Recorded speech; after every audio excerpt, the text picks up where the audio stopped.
Joining us from Newton, Massachusetts this morning, former Republican presidential candidate Mitt Romney. Good morning. Good morning, Harry. Let's first talk about this headline out of Afghanistan, that there's not going to be a runoff election. You have Abdullah dropping out. The United States doesn't really have a partner in this country. As the president is trying to decide whether or not to send more troops, how much should that weigh on his decision? He doesn't really have somebody he can do business with there. Well, it's very difficult in a counterinsurgency not to have a strong government and one that's backed by the people as a legitimate government. You really have to ask yourself why, with all at stake, this administration didn't take a more careful role in making sure the election was a fair election, supported by the people of Afghanistan.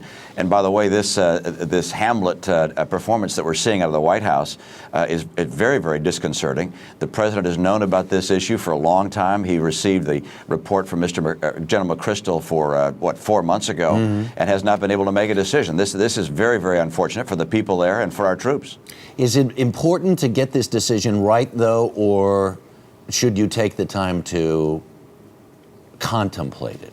Well, of course you should get it right. And the president has been president for 9 months. Afghanistan was a centerpiece of his campaign. He's been speaking about it as president. He's had the McChrystal report for 4 months. And during the same time period, by the way, he's had enough time to do 30 campaign trips around the country.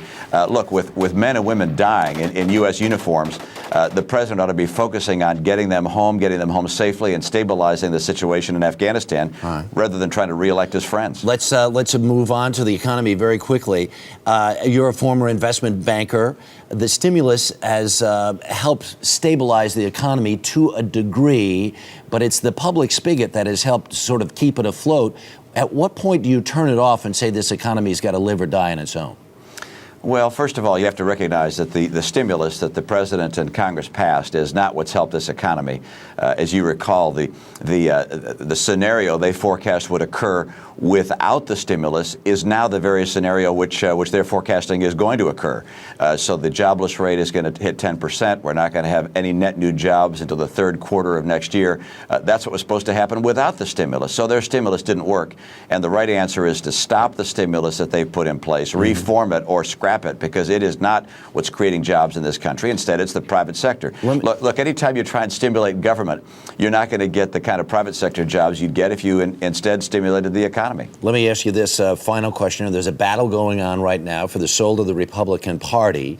Conservatives say there's no room for moderates there. Will this tactic save or kill the Republican Party? Well, the Republican Party has always had a lot of voices, and we are going to continue to be a big tent party. The New York 23rd race had a very anomalous situation. That's not a big tent. Yeah, well, no, I disagree with you. You look across the elected Republicans in Congress and governor's offices, they represent a pretty wide perspective of issues. But New York 23rd was a very anomalous situation. All right. Governor Romney, thanks so much for taking the time. Take care. Thanks, Harry.